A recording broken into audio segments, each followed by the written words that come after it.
할렐루야. 네, 반갑습니다. 아침 이런 시간 나오시느라고 수고 많이 하셨는데 오늘 또 은혜 받고 이번 한 주간도 꼭 승리하게 되기를 바랍니다. 우리가 성경적인 신앙은 기다림입니다. 지금 우리가 대림절 또 대강절이라고도 하죠. 이게 기다리는 거예요. 뭘 기다리느냐? 우리 주 예수 그리스도가 오심을 기다리는 신앙입니다. 그래서 이스라엘 백성들도 구약의 성도들은 예수님이 오실 것, 메시아가 오실 것을 기다렸습니다. 그들이 어떤 난관도 메시아가 오시면 해결해 줄 것이다. 이 믿음 때문에 그들이 이스라엘 백성들이 그 어려움을 극복할 수가 있었던 것입니다. 하나님께서 아주 오래전부터 아브라함부터 혹은 그 이전부터 내가 이스라엘 중에 메시아를 보낼 것이고 그 메시아가 결국은 이 천하 만민을 구원하게 될 것이다 라고 하는 이 약속이 있었고 이스라엘 백성들은 그 약속을 믿고 그 메시아를 기다렸던 것입니다. 우리가 구약을 읽고 구약을 공부해 보면 그 하나님의 약속을 이제 왜곡시키고 또 그 하나님의 약속을 이 그릇되게 믿는 이런 잘못된 신앙이 있었지만 하여간 핵심은 메시아를 기다리는 그런 신앙이었다라고 하는 것을 보게 됩니다. 그리고 그 약속대로 예수님이 오셨죠. 예수님이 오셨어요. 이제 성육신 하셨습니다. 오셔서 이제 예수님이 십자가에서 대속을 이루십니다. 대속을 이루시고 그를 믿는 모든 자가 죄사함을 받고 하나님의 자녀가 됩니다. 그리고 예수님은 이제 그 일을 이루시고 승천하셨습니다.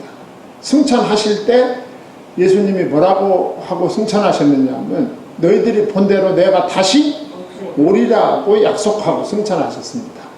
그러니까 이 신약시대 이후에도 이 기독교인들은 역시 예수님을 기다리는 겁니다. 어떤 예수님을? 다시 오실 예수님을 기다리는 거예요. 우리가 이 땅에서 이제 신앙생활할 때 많은 어려움이 있습니다. 우리가 그리스도인으로 살아간다고 하는 것은 쉬운 일이 아니죠. 예수님께서도 끊임없이 말씀하셨습니다. 누구든지 나를 따르려거든 자기를 부인하고 자기 십자가를 지고 나를 따르라 그랬어요. 그러니까 우리가 예수님을 믿고 구원받은 자로 이 땅에 산다는 것은 이게 쉬운 일이 아닙니다. 지금도 공산권이나 저 북한에 그렇죠. 북한 공산권, 저 중국이나 이슬람권에서 예수님을 믿느라고 말할 수 없는 이 핍박을 받는 그런 성도들이 많이 있습니다. 참 우리가 상상하기도 어렵죠. 공산권에서는 혹시 예수 믿을 자유가 개인에게 허락되었다 하더라도 예수를 믿으면 그 사람이 가지고 있는 모든 직장이나 정부로부터 받았던 국민으로 누릴 수 있는 모든 혜택을 다 내려놔야 돼. 포기해야 됩니다. 너 그러고서 예수 믿으려면 믿고 그렇지 않으려면 믿지 말아라. 이런 환경 속에서도 예수님을 믿는 사람들이 나옵니다. 공산권이나 이슬람권에서. 그러니까 자기가 다니던 직장을 내가 포기하는 한이 있어도 나는 예수님을 믿어야 되겠다 하고 직장을 포기하는 사람들도 있어요. 현실적으로. 이렇게 핍박받고 이런 시련 중에도 신앙생활하는 사람이 있어요. 이 땅에서 우리가 그리스도인으로 살아간다고 하는 것이 쉽지 않습니다. 자, 이게 언제 온전해지느냐? 예수 그리스도가 다시 오실 때 온전해진다. 그래서 신약 이후에 성도들도 역시 주님을 기다립니다. 그래서 구약의 성도들은 초림의 주님을 기다리고 신약 이후의 성도들은 어떤 주님? 재림의 주님을 기다린다. 우리가 이 땅에서 그리스도인으로 하나님의 자녀가 되었지만 여전히 우리는 육신의 연약함으로 말미암아 고통을 받을 수밖에 없고 핍박을 받을 수밖에 없다. 그러나 심판주 되시는 주님이 다시 오시는 그날 온전한 승리자가 된다 라고 하는 이 꿈, 이 소망을 가지고 살아가는 성도들이 바로 기독교인들입니다. 그래서 이제 오늘 우리가 이사야서 42장 1절로 9절 말씀 읽었습니다. 이사야서에는 이제 초림의 주님을 기다리는 내용입니다. 물론 그 내용 속에는 재림의 주님을 기다리는 내용도 있습니다. 예. 그래서 하나님은 이사야 선지자를 통해서 아주 요소요소에서 이 주님 오실 것을 미리 이렇게 이스라엘 백성들에게, 세계 만민에게 보여주는 것을 우리가 볼 수가 있습니다. 그래서 오늘 또 본문 말씀에 보면 하나님이 기뻐하는 종을 내가 보낼 것이다 라고 하는 이제 그런 메시지를 오늘 본문이 아주 강력하게 주고 있습니다. 그래서 우리가 성경을 보면 이 메시아를 어떤 때는 하나님의 아들로, 어떤 때는 하나님이 쓰시는 종으로 이렇게 묘사할 때가 참 많습니다. 그런데 오늘 본문 1절에서 4절까지 보면 그는 예수 그리스도, 다시 말하면 하나님이 보내실 그 초림의 주, 그는 하나님의 종이다 이렇게 묘사하고 있습니다. 그래서 어떤 종이냐? 내가 붙드는 나의 종이다 그랬어요. 하나님이 이 땅에 예수 그리스도, 하나님의 아들을 하나님이 쓰시는 종으로 보낼 것이다. 보내는데 그 종은 하나님이 붙드는 종이다. 그런데 이 종은 그 자기 주인 되시는, 아버지 되시는 하나님께 순종을 하는데 어디까지 순종하느냐 하면 십자가에 죽기까지 순종합니다. 우리가 순종을 잘할 수 있지만 죽기까지 순종하는 것은 그 쉬운 것이 아닙니다.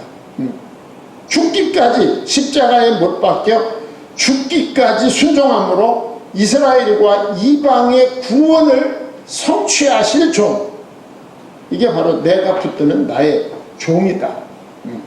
그러니까 불순종하는 유다 백성들이 아닌 하나님이 붙드시는 종은 구원자 메시아로 보낼 것이다. 그래서 요한복음 8장 29절에서 예수님이 뭐라고 말씀하느냐 하면 나를 보내신 이가 나와 함께 하시도다 이런 표현이 있습니다. 예수님을 보내신 분이 누구라고요? 예, 하나님, 성부 하나님이시다. 나를 보내신 이가 나와 함께 하시도다. 내가 항상 그의 기뻐하는 일을 행함으로 나를 혼자 두지 아니하시느니라 그랬어요. 예.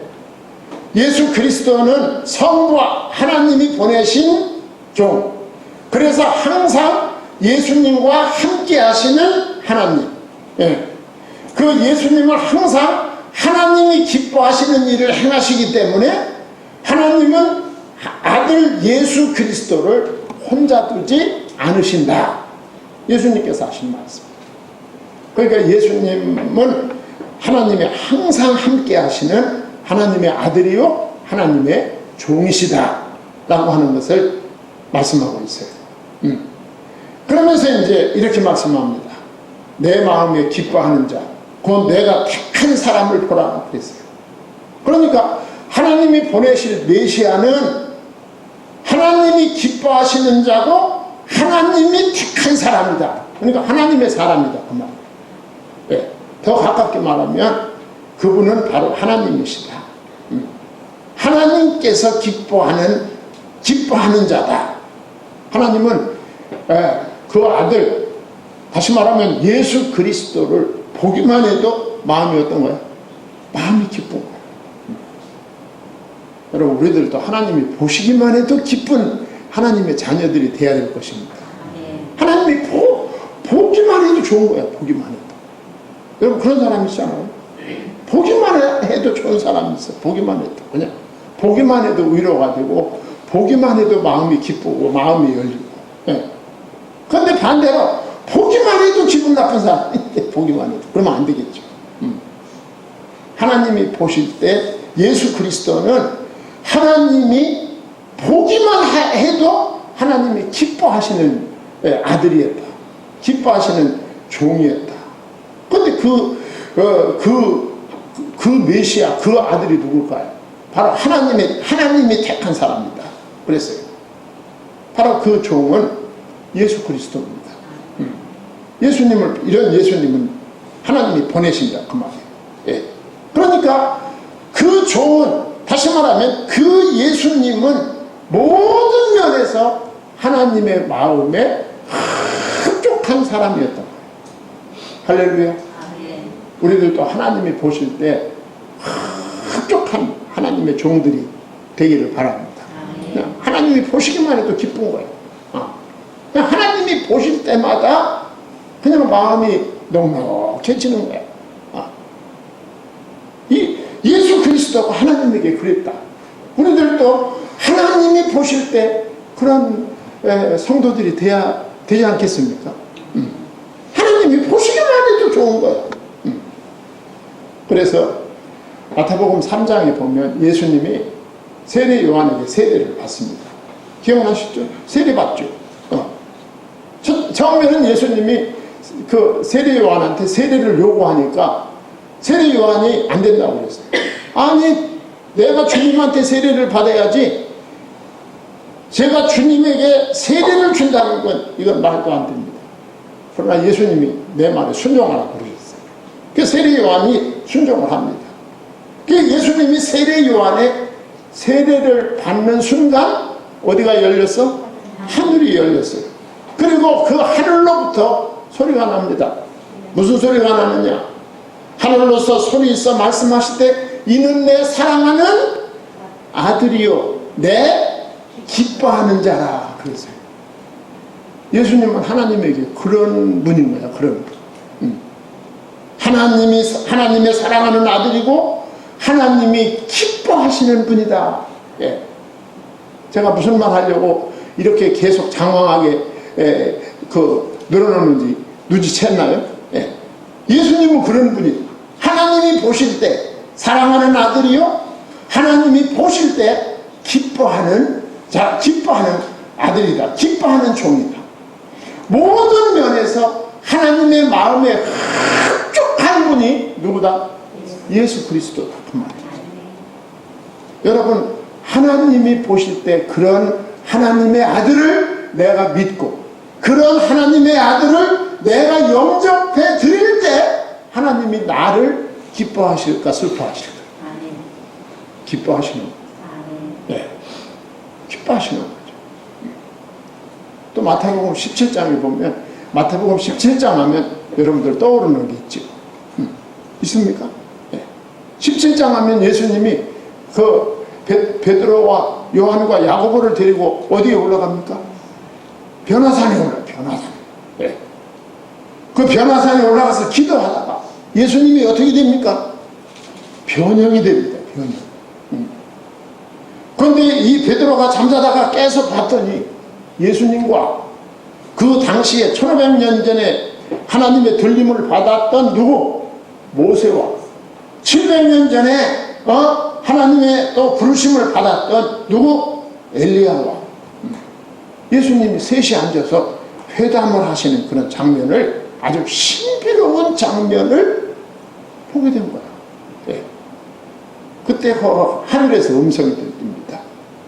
말할 때에 호련히 빛난 구름이 저희를 덮으며 구름 속에서 소리가 나서 이르되 이는 내 사랑하는 아들이요 내 기뻐하는 자니 너희는 저의 말을 들으라 하는지라.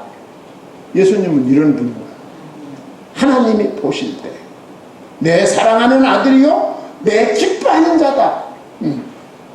이런 아들을 여러분이 영접하실 때 하나님이 여러분을 기뻐하시고 하나님이 여러분들을 흡족하게 여기시는 거예요. 네. 그걸 보여주죠. 내 마음에 기뻐하는 자, 곧 나의 택한 사람을 보라. 네. 예수 그리스도를 보라 그 말이야. 예수 그리스도를 영접하라. 예수 그리스도를 믿어라 이 말입니다. 왜? 그는 하나님이 기뻐하시는 자고 하나님이 택한 사람이다. 그러면서 이어지는 말이 내가 나의 영을 그에게 주었은즉 그가 이방의 정의를 베풀리라 그랬어요. 자, 그 예수 그리스도는 어떤 분이냐? 하나님의 영을 받은 종이다. 할렐루야. 하나님의 영을 받은 종이다. 하나님은 당신이 택한 아들, 당신이 택한 종에게 뭐를 넣어주셨다? 하나님의 영을, 성령을 넣어주셨다. 누가복음 3장 21절과 22절을 보면 똑같은 말씀을 예수님이 하셨어요. 예수도 세례를 받으시고 기도하실 때에 하늘이 열리며 성령이 뭐같이 비둘기 같은 형체로 그 위에 강림하시니 그랬어요. 예수 그리스도가 메시아, 예수 그리스도가 그리스도라는 뜻입니다. 예수 그리스도는 하나님이 붙드시는, 하나님이 사랑하시고 하나님이 기뻐하시는 하나님의 택한 사람, 하나님이 택한 아들, 아들이다. 예, 아들이다 그 말. 그러면서 두 번째로는 1절 하반절에서 4절까지 쭉 보면 예수님이 하실 일에 대해서 말씀하고 있어요. 오늘 1절 하반절에 보면 그가 이방에 뭘 베풀리라? 정의를 베풀리라 그랬어요. 그가 이방에 정의를 베풀리라. 예수님이 하시는 일이에요. 예수님이 하시는 일이 뭐냐? 이방에 세계 만방에 그 말이에요. 예. 세계 만방에 유대인들은 이것을 생각도 못했어요. 메시아가 오시면 그 메시아는 혈통적 유다, 이스라엘의 국경 안에서만 영향력을 행사하는 그런 분으로 알았어요. 유대인들. 그 예수님의 능력의 범위를 유대 안에, 이스라엘 안에 국한시킴으로 그들이 이 예수님을 잘못 알게 된 것입니다. 그런데 오늘 말씀해 보니까 내가 나의 사랑하는 종을, 나의 붙드는 종을 세상에 보내서 그에게 하나님의 영을 줄 텐데 그가 하는 일은 이방의 세계에 그 말입니다. 예. 유다뿐만 아니라 이스라엘뿐만 아니라 세계 만방에 정의를 베풀게 될 것이다. 이 정의는 미슈파트라는 말인데 이 미슈파트는 무슨 뜻이냐면 심판, 진리를 가르치는 거예요. 예수 그리스도는 세계 만방의 심판주가 될 것이다. 세계 만민의 진리가 될 것이다. 그걸 보여주고 있는 거예요. 그러니까 예수 그리스도의 강림은 그 자체가 심판입니다. 그 자체가. 예수 그리스도가 이 땅에 강림하심과 동시에 심판이 시작되는 거예요. 믿는 자와 믿지 않는 자가 나누게 되는 거예요. 이게 심판입니다. 그 심판은 영생과 영벌이죠. 믿는 자는 영생이고 믿지 않는 자는 영벌로 나타나는 거예요. 예수 그리스도가 이 땅에 오시면서 심판은 시작됐고 믿는 자와 믿지 않는 자로 나누게 되는 겁니다. 영접하면 하나님의 나라가 그에게 임하지만 예수 그리스도를 거부하면 거부 자체가 이미 심판이다. 네. 참 놀라운 메시지입니다. 그러면서 2절에서부터 4절까지 보면 예수 그리스도의 사역 방법이 나옵니다. 예수 그리스도는 어떻게 사람을 변화시키는지, 어떻게 일하시는지를 2절로부터 4절까지 보여주는 거예요. 어떻게 일하십니까? 예수님은 아주 조용하고 겸손하게 그 사명을 행하십니다. 어떻게? 그는 외치지 아니하며 목소리를 높이지 아니하며 그 소리를 거리에 들리게 아니하며 그랬습니다. 정말 이 말씀이 어쩌면 그렇게 문자적으로 맞는지. 예수 그리스도가 영접되면 내 안에 계신 예수님께서 나를 바꿔가고 나를 변화시킬 때 소리가 나요. 소리 안 나요. 조용히 바꿔갑니다. 언제 바뀐지도 몰라. 언제 바뀐지도 몰라. 주님이 그렇게, 우리 주님은 그렇게 조용히 일하는 거예요. 조용히. 우리들도 복음을 위해서, 주님을 위해서 일할 때 그렇게 조용히 일하는 거예요. 성경적이죠. 조용히 변화시켜. 그리고 어떻게 합니까? 상한 갈대를 꺾지 아니하며 꺼져가는 등불을 끄지 아니하고 진실로 정의를 시행할 것이며 그랬어요. 이게 주님이 일하시는 방법이에요. 여기서 우리가 교회를 섬기고 교회를 봉사하고 복음을 전하고 세계 선교를 위해서 우리가 어떻게 사역해야 되는지 그 답이 여기에 나와 있는 거예요. 방식. 성경에는 모든 답이 다 나와 있어요. 그러니까 예수 그리스도를 통한 하나님의 구속사는 언제나 이렇게 상한 갈대 꺼져가는 등불같이 위태롭게 이 구속사가 이어져 내려온 거예요. 이 교회가 없어질 듯 하면서도 없어지지 아니하면서 계속 그 내용을 확대시켜 온 거예요. 지금까지. 이게 복음의 역사. 사람을 살리는 복음의 역사가 이런 거예요. 예. 주님이 역사하시는 거예요. 주님. 하나님은 이 꺼져가는 그 상한 갈대 같은 그 연약한 사람들을, 하나님의 택자들을 통해서 꺼져가는 등불 같은 그런 미미한 존재들을 통해서 그것을 끄지 아니하시고 하나님이 주권적으로 그 역사를 이끌어 오시고 이루어 오신 거예요. 그 목적이 뭘까? 왜 그렇게 하셨을까? 하나님이 영광 받으시려고 그런 거예요. 하나님이 언제 영광을 받으십니까? 한 영혼이 누구께 돌아올 때? 하나님께 돌아올 때. 누구를 통하여? 예수 그리스도를 통하여. 한 영혼이 꺼질 듯 하지만, 부러질 듯 하지만 꺼지지 않고 부러지지 않도록 우리 주님께서 주권적으로 그것을 붙드신 거예요. 붙드시고 그 영혼을 살리시고 그 영혼을 강건케 키우신 거예요. 왜? 영광 받으시려고. 하나님은 한 영혼이 주님 앞에 돌아오는 것을 가장 기뻐하십니다. 그러니까 우리들 개인에게 적용시켜도 똑같은 말씀입니다. 여러분, 우리들이 여기까지 오는데 얼마나 많은 어려움이 있었어요. 얼마나 많은 난관이 있었습니까? 예. 내가 믿음도 그 연약하고 여러 가지 환경을 이길 수 있는 그 어려움들이 있지만 우리 하나님이 그것을 끄거나 그것을 꺾지 아니하시고 오늘 여기까지 이르게 하신 거예요. 그리고 우리들로 하여금 마침내 이 세계 복음화에 동참하게 하셨다 그 말이에요. 이건 내 일이 아니라 하나님이 하신 것입니다. 그걸 보여주는 거예요. 그래서 뭐라고 말합니까? 4절에 그는 쇠하지 아니하며 낙담하지 아니하고 세상에 정의를 세우기에 이르리니 섬들이 그 교훈을 앙망하리라. 많은 역경이 있겠지만 오늘 이 4절 말씀은 끝내 승리할 것이다. 어떻게? 누가 도우셔서? 하나님이 도우셔서. 하나님이 도우셔서.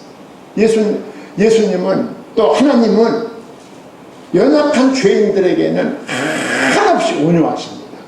그렇죠? 연약한 죄인들에게는 한없이 온유하신 거예요.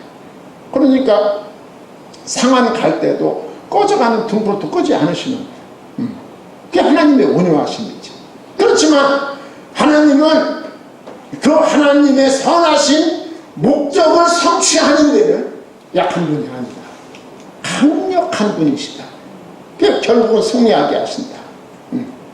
그래서 온 세상이 복음을 진리와 생명으로 받아들이게 될 것이다. 오늘 뭐라고 말합니까? 섬들이 그 교훈을 앙망하리로다 그랬어요. 여기 섬들이 뭘 가리키느냐 하면 온 세상을 가리킵니다. 예. 온 세상, 온 세계 만민을 가리키는 거예요. 예. 예수 그리스도의 이 생명의 복음이 온 세상에 전파되어 온 세상 만민이 하나님을 앙망하게 될 것이다 라고 하는 예언의 말씀이 오늘 본문 말씀입니다. 여러분과 저는 이 예언의 성취 속에 들어있는 그 하나님의 백성들인 거야. 얼마나 감사한 일입니까? 예. 우리들이 이 예언의 성취가 바로 우리들인 거예요. 우리들. 그러면서 5절에서부터 9절까지 보면 그 여호와의 종의 사역이 계속 이어지는 것을 볼 수가 있어요. 자, 거기 보면 5절에 보면 여호와가 누구인가 하는 것을 밝히고 있어요. 여호와가 누구인가? 여러분 성경을 읽을 때 여호와 하나님이 누구인가? 예수 그리스도가 누구인가? 성령이 누구인가?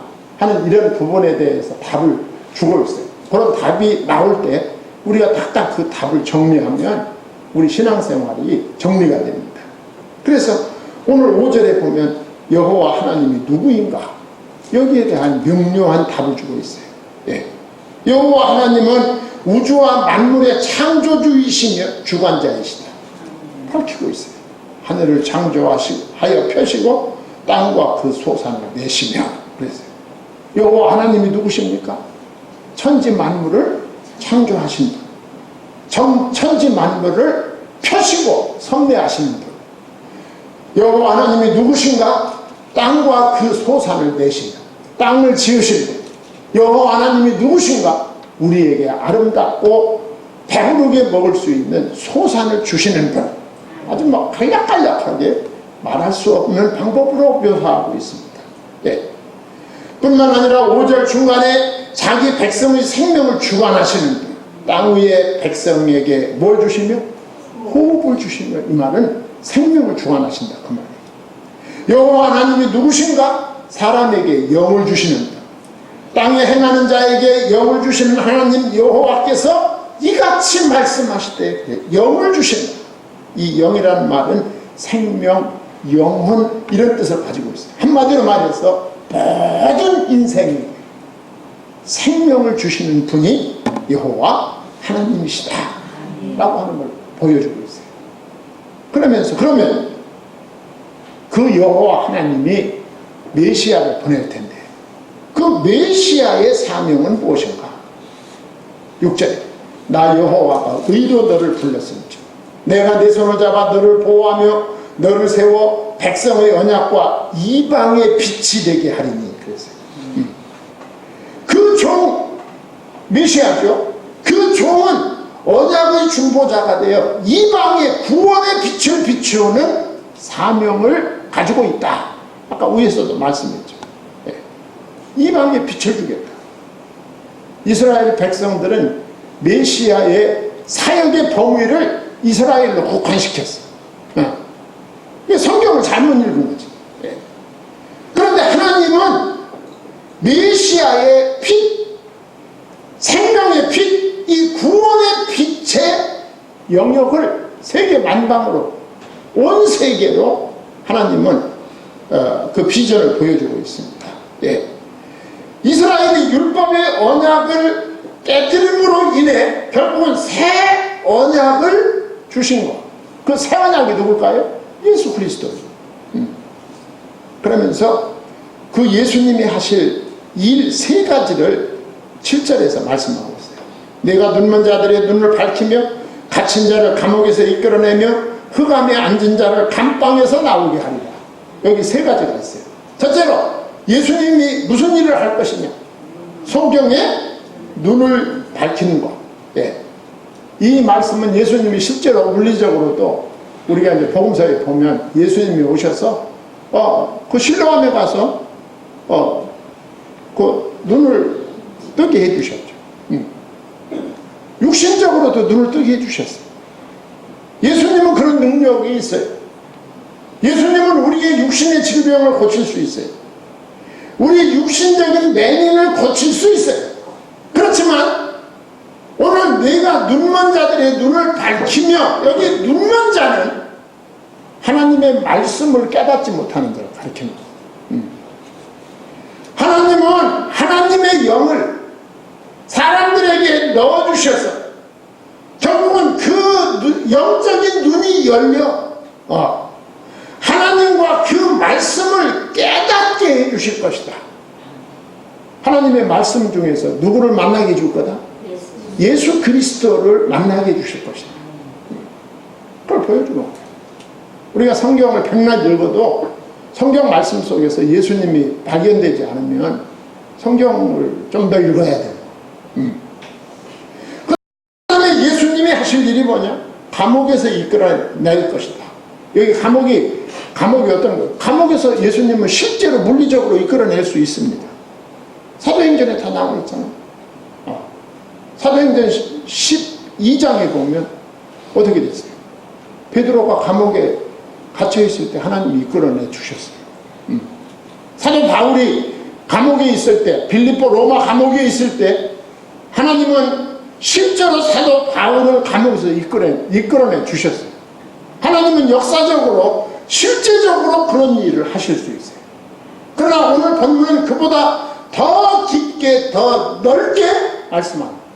이 감옥은 죄의 감옥이에요. 죄의 감옥. 예.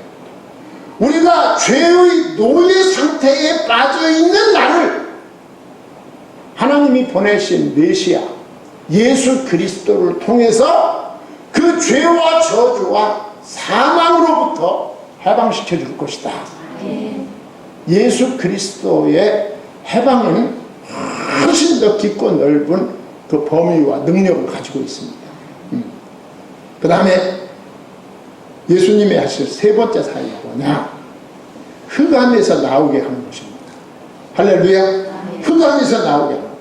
무지한 자를, 여기 흑암은 무지한 거예요. 무지한 거. 무지한 거. 지식이 없고 지혜가 없는 거예요. 그래서 아무것도 몰라. 아무것도 모르는데 그런 사람이 하나님께서 성령을 통하여 당신의 아들을 통하여 진리의 말씀으로 자유롭게 해주는 역할을 할 것이다. 이게 예수님이 하실 일입니다. 소경의 눈이 밝을 것이다. 네. 하나님과 그 말씀을 깨닫게 될 것이다. 그만. 감옥에서 이끌어내 내줄 것이다. 죄와 저주와 사망의 노예에서 해방될 것이다. 그 다음에 흑암에서 나오게 해주겠다. 무지하여 진리를 모르던 사람이 하나님의 조명으로 말미암아 진리의 말씀으로 자유를 얻게 될 것이다. 예수 그리스도를 영접할 때 이런 역사가 일어납니다. 그럼 예수님이 왜 이런 일을 하실까? 아까 위에서도 잠깐 언급했어요. 누구의 영광을 위하여? 하나님의 영광을 위해서. 8절입니다. 나는 여호와이니 이는 내 이름이라. 나는 뭐를? 내 영광을 다른 자에게, 내 찬송을 우상에게 주지 아니하리라. 예. 구원 사역의 성취를 받게 될 모든 영광은 누구에게 돌아간다? 하나님께 돌아간다. 하나님의 아들로 오신 예수 그리스도는 이 땅에 마침내 오셨고 그는 십자가에서 대속을 이루셨습니다. 예. 그리고 천하 만민을 살리시고 그리고 하나님 우편으로 돌아가셨어요. 영광은 누가 받으셨을까요? 아버지 하나님이 받으신 것입니다. 모든 결론은 하나님께 영광입니다. 우리들의 삶도 삶의 모든 결론은 하나님께 영광을 돌리는 삶이 곧 우리들의 삶이 될 수 있기를 바랍니다. 예, 기도하겠습니다. 하나님 아버지 하나님의 은혜와 사랑을 감사드립니다. 하나님께서 오늘 또 우리에게